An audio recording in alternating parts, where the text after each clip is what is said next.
মোট 4 দিনের জন্য আমরা গোটা বছর অপেক্ষা করে থাকি, এই কারণের জন্য নয় যে দুর্নীতি হবে। দুর্নীতি করার একটা ক্ষেত্র হিসাবে ব্যবহার করেছেন এই দুর্গাপুজোকে। এবং মমতা বন্দ্যোপাধ্যায়ের আমলে এটাও সম্ভব হয়েছে যে ইউনেস্কোর নাম নিয়ে দুর্গাপুজোকে কেন্দ্র করে টাকা দুর্নীতি। কলকাতার দুর্গাপুজো কেন Bengal economy and sentiment revolves around Durga Puja, এবং এটা একদম মানে বিগেস্ট ইন্টারন্যাশনাল স্ক্যাম হয়ে গেছে। এটা একটা ইন্টারন্যাশনাল অর্গানাইজেশনের নাম করে, ইউনেস্কোর মতো কোম্পানির নাম করে, নেম লোগো ইউজ করে ফ্রডলেন্স হয়েছে। কিভাবে ইন্দ্রনীল সেন এবং তার স্ত্রী এই ইউনেস্কোর নাম এবং লোগো ব্যবহার করে প্রিভিউ শো, প্রিভিলেজ পুজো এন্ট্রির টিকিটের ব্যবস্থা করেন? দুর্গা পুজোকে কেন্দ্র করে অভিযোগ। আজকের দিনে দাঁড়িয়ে দেখা যাচ্ছে সুরুচি সঙ্গের পরিস্থিতি, আজকের দিনে দাঁড়িয়ে দেখা যাচ্ছে নাকতলার পরিস্থিতি। এই পুজোগুলো শেষ হয়ে গেল কেবলমাত্র দুর্নীতির জন্য, অসভ্যতামির জন্য, পয়সার লোভের জন্য।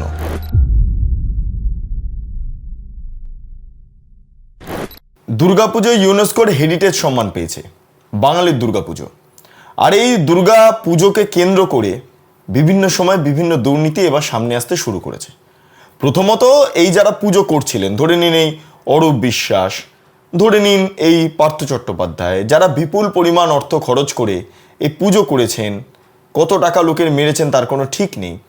সেই পুজোর ভবিষ্যৎ কী তা আমরা বুঝতেই পারছি নাকতলা দেখে।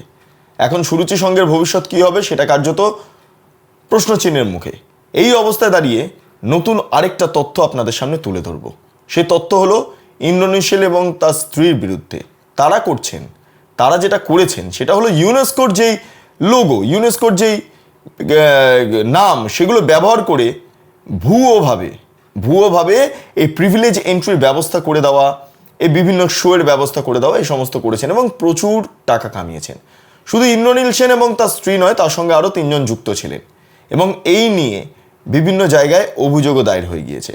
সরাসরি আমি বিষয়গুলো উত্থাপন করব। নমস্কার, আপনারা দেখছেন বেঙ্গল লিবার্টি, আমি বিট্টু রায়চৌধুরী। দুর্গাপুজো নিয়ে আমাদের বাঙালির আবেগের কোনো শেষ নেই। প্রতি 365 দিন অন্তর আমরা একটা সময়ের অপেক্ষা করে থাকি, একটা সময়ের জন্য। সেই সময়টা এই শারদ উৎসব, দুর্গাপুজো, যেটাই আপনারা বলুন না কেন। মোট 4 দিনের জন্য আমরা গোটা বছর অপেক্ষা করে থাকি, এই কারণের জন্য নয় যে দুর্নীতি হবে। কিন্তু তৃণমূল কংগ্রেস তো কিছুতেই জায়গা ছাড়েনি। এবার দুর্গাপুজোকেও এই দুর্নীতির জায়গায় রূপান্তরিত করেছেন, দুর্নীতি করার একটা ক্ষেত্র হিসাবে ব্যবহার করেছেন এই দুর্গাপুজোকে। প্রথমত জানিয়ে রাখি, অভিযোগ উঠছে ইন্দ্রনীল সেন, তার স্ত্রী মধুচন্দা সেন এবং এর পাশাপাশি ধ্রুবজ্যোতি বসু, যার ডাকনাম শুভ, সায়ন্তন মৈত্র এবং রাজন চট্টোপাধ্যায়। আবারও বলছি, ইন্দ্রনীল সেন, তার স্ত্রী মধুচন্দা সেন, তার সহযোগী যারা ছিলেন ধ্রুবজ্যোতি বসু অর্থাৎ ওরফে শুভ, সায়ন্তন মৈত্র এবং রাজন চট্টোপাধ্যায়, এদের বিরুদ্ধে অভিযোগ করেছেন। অভিযোগকারী হচ্ছেন মেঘদূত ফাউন্ডেশনের কর্ণধার জয়দীপ মুখোপাধ্যায় এবং সগুণা মুখোপাধ্যায়। আবারও বলছি, মেঘদূত ফাউন্ডেশনের কর্ণধার জয়দীপ মুখোপাধ্যায় এবং সগুণা মুখোপাধ্যায়, তারা অভিযোগ করছেন। কি অভিযোগ করেছেন এবং কোথায় কোথায় অভিযোগ দিয়েছেন প্রথমে জানিয়ে রাখি। সিপি, ডিজি ও বউবাজার থানা, এই 3টি জায়গাতে তারা অভিযোগপত্র ইতিমধ্যে জমা দিয়েছেন এবং সেই অভিযোগপত্রের সাথে যেটা জমা দিয়েছেন সেটা হচ্ছে ইউনেস্কোর ইমেল জমা দিয়েছেন। এই ইউনেস্কোর হেরিটেজ, তকমা ইত্যাদি ইত্যাদি নিয়ে তৃণমূল কংগ্রেস তো মাথা খারাপ করে দিয়েছিলেন যে মমতা বন্দ্যোপাধ্যায়ের আমলেই এটা সম্ভব হয়েছে, নাহলে সম্ভব হতো না। কিন্তু অদ্ভুতভাবে একটা জিনিস লক্ষ্য করুন, মমতা বন্দ্যোপাধ্যায়ের আমলে সম্ভব হয়েছে এবং মমতা বন্দ্যোপাধ্যায়ের আমলে এটাও সম্ভব হয়েছে যে ইউনেস্কোর নাম নিয়ে দুর্গাপুজোকে কেন্দ্র করে টাকা দুর্নীতি, অর্থ তছরূপ। ফলে এবার বিষয়টা শুনুন, আপনারা ভাবুন এবং ভাবা প্র্যাকটিস করুন। দুর্গাপুজোর নামে একটি প্রিভিউ শো এবং তার পাশাপাশি প্রিভিলেজড পুজো এন্ট্রি টিকিট বিক্রির উদ্যোগ নেওয়া হয়েছিল ইন্দ্রনীল সেন এবং তার স্ত্রী মধুচন্দা সেনের মাধ্যমে এবং তার সঙ্গে আরও 2 জন, ধ্রুবজ্যোতি বসু, সায়ন্তন মৈত্র, রাজন চট্টোপাধ্যায়। তারা এই পরিকল্পনাটা নিয়েছেন এবং তারা এটা বাস্তবায়িতও করেছেন এবং সেটা হলো ইউনেস্কোর সিম্বল, ইউনেস্কোর নাম, এগুলো ব্যবহার করে মূলত এই কাজটা করেছেন। যদিও ইউনেস্কো এই ধরনের কাজ করার জন্য কোনো অনুমতি দেননি ইউনেস্কো কর্তৃপক্ষ, এটাও প্রকাশ্যে চলে এসেছে এই মুহূর্তে দাঁড়িয়ে। অভিযোগে বলা হচ্ছে এই কর্মসূচিকে এমনভাবে প্রচার করেছিলেন, এই যে এই কর্মসূচি অর্থাৎ প্রিভিউ শো, প্রিভিলেজড পুজো এন্ট্রি এই কর্মসূচিটাকে এমনভাবে বাস্তবায়িত করার চেষ্টা করেছিলেন ইন্দ্রনীল সেন এবং তার স্ত্রী, এর দ্বারাতে মনে হয় যে ইউনেস্কোর একটা অনুমোদন বা অংশীদারিত্ব রয়েছে। কিন্তু ইউনেস্কো সাফ জানিয়ে দিচ্ছে যে কোনোদিন এই ধরনের বাণিজ্যিক চুক্তি বা অংশীদারিত্বের সম্মতি দেয়নি ইউনেস্কো কর্তৃপক্ষ। এবং এর ফল কি হয়েছে? এর ফল এটা মেলের মাধ্যমে জানার চেষ্টা করেছেন আমরা যেটা বলছিলাম জয়দীপ মুখোপাধ্যায় এবং শগুনা মুখোপাধ্যায়।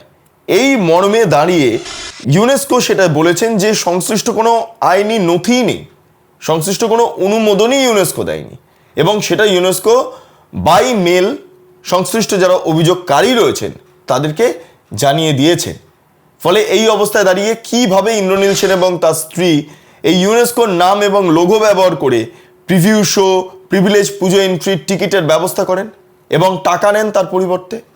এখানেও প্রায় কয়েক কোটি টাকার ঘাপলা হয়েছে, কয়েক কোটি টাকা সাধারণ মানুষের টাকা। সাধারণ মানুষকে বুঝিয়েছেন মন্ত্রী, তিনি দায়িত্বে রয়েছেন মন্ত্রী, ঠিক আছে, তিনি আইএনসিএ দেখতেন, বিরাট বড় মমতা বন্দ্যোপাধ্যায়ের পাশে গান গাইতেন, মমতা বন্দ্যোপাধ্যায় গান গাইতে বলতেন ইন্দ্রনীল সেনকে, ইন্দ্রনীল সেন আবার মমতা বন্দ্যোপাধ্যায় ছাড়া গাইবেন না। একদিকে বেসুরো সুর, আরেকদিকে ইন্দ্রনীল সেন তো ঠিকঠাক গানই গান। ফলে দুটো সংমিশ্রণে বোঝাই যাচ্ছিল সরকারটা কোন জায়গায় রয়েছে, একটা টলমলো অবস্থা, কোথাও সুর কোথাও বেসুর। এই অবস্থায় ইন্দ্রনীল সেন এই ধরনের দুর্নীতি করে বেড়াচ্ছেন এবং সেটা মমতা বন্দ্যোপাধ্যায় জানতেন না? অবশ্যই জানতেন। এবং এখান থেকেও প্রবাবলি কাটমানি গিয়েছে কালীঘাটের বাড়িতে, গিয়েছে মমতা বন্দ্যোপাধ্যায়ের বাড়িতে, গিয়েছে সরাসরি অভিষেক বন্দ্যোপাধ্যায়ের বাড়িতে। এই টোটাল দুর্নীতির অভিযোগ উঠে আসছে। যাই হোক, আমাদের প্রতিনিধি রিয়া গিরি, প্রিন্সিপাল করেসপন্ডেন্ট, তিনি যোগাযোগ করেছিলেন অভিযোগকারীর সঙ্গে। সে অভিযোগকারীর কি অভিযোগ সরাসরি শুনে নিন। জয়দেববাবু, এই যে ইউনেস্কো ইন্টারন্যাশনাল একটা সংস্থা, তার নাম ভাঙিয়ে দুর্নীতি, মানে আন্তর্জাতিক স্তর পর্যন্ত দুর্নীতি তৃণমূল নিয়ে গেছে, এটাকে কি বলবেন? আর এটা কেন সরকার চেঞ্জ হওয়ার পরেই আপনি উদ্যোগটা নিয়েছেন, অভিযোগ দায়ের করেছেন? উদ্যোগটা 2023 থেকেই নিয়েছি, কিন্তু ওই থ্রেট কালচারে তো আমি তোকে নিয়ে আসতে পারবো না, কেন প্রিভিয়াস গভর্নমেন্ট পুরোটাই মানে দেখতেই পাচ্ছেন প্রভাবশালী লোক। তো তখন না আমার কেউ কমপ্লেন দেবে, না আমাকে, আমি একটা ব্যক্তি কত লড়াই করব। সো এইটা একটা চিন্তা করুন স্ক্যাম, যে ইন্টারন্যাশনাল অর্গানাইজেশন, এবং এটা আমাদের দেশের ঐতিহ্য, আমাদের বেঙ্গলের কলকাতা দুর্গাপুজো, কেন Bengal economy and sentiment revolves around Durga Puja, এবং এটা একদম মানে বিগেস্ট ইন্টারন্যাশনাল স্ক্যাম হয়ে গেছে। এটা 2022 সালে হঠাৎ করে একটা কোম্পানি মাসাট বলে, যার প্রেসিডেন্ট হচ্ছে মধুচন্দ্র সেন, উনি wife of former tourism and culture minister Indranil Sen, এবং আরো যারা আছে ধ্রুবজ্যোতি বাসু, টালা প্রত্যয়ের, এরা একটা বলে যে ইউনেস্কো নাকি এদের পার্টনার, এবং কলকাতা দুর্গাপুজোতে 24টা প্যান্ডেল সিলেক্ট করবে। এই 24টা প্যান্ডেলে 4000 টাকা করে এন্ট্রি ফি হবে। যারা টিকিট কাটবে তারাই এই পাবলিক আর্ট ফর্মটাকে দেখতে পাবে প্রথম 5 দিন। এই করে একটা মাফিয়াজম শুরু করে। তো 2022, 23, 24 সালে এরা এই ক্লেম করে চালাতে শুরু করে। আমি তখন ইউনেস্কোর সঙ্গে, যেহেতু আমার এত বড় ব্যাকগ্রাউন্ড দুর্গাপুজোর উপর আছে, আই স্টার্টেড নেগোশিয়েটিং। আমি তখন বললাম, how can UNESCO gate into any financial, commercial or selecting 24 pandals. তখন ইউনেস্কো আমাকে 18 সেপ্টেম্বর লিখিত দেয়, ওভার ফোনে কথা হয়, তারপরে লিখিত দেয়, বারে বারে লিখিত দেয়, that they have no commercial, financial or any selecting of Durga Puja pandals and no like agreement with মাসাট। এটা ফলসলি একটা ইন্টারন্যাশনাল অর্গানাইজেশনের নাম করে, ইউনেস্কোর মতো কোম্পানির নাম করে, নেম লোগো ইউজ করে ফ্রডলেন্স হয়েছে। এটাই আমি Kolkata police, commissioner police, director general police আর লোকাল বউবাজার পিএস কে জানিয়েছি। আমি সব আমাদের প্রেজেন্ট গভর্নমেন্টে honourable chief minister, chief adviser, chief secretary honourable Shramik Bhattacharya, ওনাদের সব ডকুমেন্টস আমি জানিয়েছি যে এটা প্রপার ইনভেস্টিগেশন হোক, কেন এটাতে লার্জার অ্যামাউন্ট অফ স্ক্যাম, কয়েক হাজার হাজার কোটি টাকার স্ক্যাম জড়িয়ে আছে, ফাইন্যান্সিয়াল স্ক্যাম, আর্ট স্ক্যাম। সব থেকে বড় কথা, দুর্গাপুজো যে হিউম্যানিটির জন্য পেয়েছে, হিউম্যানিটিটা কিন্তু ডিস্ট্রয় করে দিয়েছে। আপনারা শুনলেন অভিযোগকারীর বক্তব্য। প্রথমত হচ্ছে দুর্গাপুজোকে নিয়ে আমাদের বাঙালির আবেগ, যেটা প্রথমে শুরু করেছিলাম, তার কোনো শেষ নেই। কিন্তু এই দুর্গাপুজোকে কেন্দ্র করে তৃণমূল কংগ্রেসের মন্ত্রীরা যদি এইভাবে ইউনেস্কোর নামকে সামনে রেখে একটা দুর্নীতির বাতাবরণ তৈরি করে, ইউনেস্কো মানে ইউনেস্কোকেও ছাড়েনি, আপনারা ভাবতে পারছেন? কোনো কিছুকে বাদ রাখেননি। ইউনেস্কো সেই লোগো, সেই ছবি, ইউনেস্কোর একটা কাগজ জাল বার করে তার মাধ্যমে ইউনেস্কো বলছে নাকি প্রিভিউ শো এবং প্রিভিলেজ পুজো এন্ট্রির টিকিটের ব্যবস্থা করে দিচ্ছে এবং তাতে রাজ্য সরকারের অংশীদারিত্ব রয়েছে, ইউনেস্কোর অংশীদারিত্ব রয়েছে। এইভাবে লোককে বোকা বানিয়ে কোটি কোটি টাকা ইনকাম করা, কোটি কোটি টাকা ইনকাম করা, এটা সম্ভব হয়েছে। এটা ইউনেস্কো সেটা জানাচ্ছে। সেই অভিযোগটা এই জয়দীপ বাবু তিনিও জানাচ্ছেন। ইন্দ্রনীল সেনের বিরুদ্ধে অভিযোগ, ইন্দ্রনীল সেনের স্ত্রী মধুচন্দা সেন তার বিরুদ্ধে অভিযোগ, ইন্দ্রনীল সেনের 3 ঘনিষ্ঠ ধ্রুবজ্যোতি বসু, সায়ন্তন মৈত্র এবং রাজন চট্টোপাধ্যায় তাদের বিরুদ্ধে অভিযোগ। এত অভিযোগ, দুর্গা পুজোকে কেন্দ্র করে অভিযোগ। এমনিতেও দেখা গিয়েছে যে উদ্বোধনকে কেন্দ্র করে মমতা বন্দ্যোপাধ্যায় কোনোদিন কোনো নিয়ম মানেননি, শাস্ত্র, ধর্ম, সনাতনী কালচার কিছুই মানেননি। কিন্তু আজকের দিনে দাঁড়িয়ে দুর্গা পুজোকে কেন্দ্র করে আমরা যে মায়ের আরাধনা করি, যে শক্তির আরাধনা করি, যারা আস্তিক রয়েছেন তারা আরাধনা করেন, প্রত্যেকের কাছে একটাই প্রশ্ন যে দুর্গা পুজোকে কেন্দ্র করে এইভাবে দুর্নীতি হয়েছে আর আপনারা এইভাবে রয়েছেন। কোনো রকম কোনো সারা শব্দ নেই। অবশ্যই আপনাদের মতামত কমেন্ট সেকশনে জানাবেন।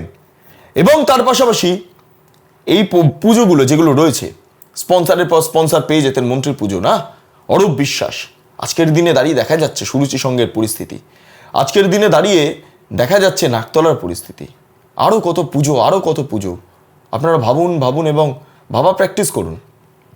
এই পুজোগুলো শেষ হয়ে গেল কেবলমাত্র দুর্নীতির জন্য, অসভ্যতামির জন্য, পয়সার লোভের জন্য।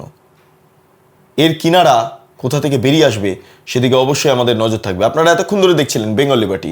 চ্যানেলটি অবশ্যই ভালো লাগলে লাইক করুন, সাবস্ক্রাইব করুন, শেয়ার করুন, বেল আইকন ক্লিক করুন www.bengalliberty.com, সেখানে ক্লিক করুন। সমস্ত খবর আপনাদের জন্য সাজানো রয়েছে। পাশাপাশি আরও 2টি চ্যানেল, বেঙ্গল লিবার্টি লাইভ এবং বেঙ্গল লিবার্টি নিউজ, সংশ্লিষ্ট 2টি চ্যানেল লাইক করুন, সাবস্ক্রাইব করুন, শেয়ার করুন, বেল আইকন ক্লিক করুন। স্বাধীন, কাঁচিন এবং গেরিলা সাংবাদিকতার পাশে দাঁড়ান। অসংখ্য ধন্যবাদ।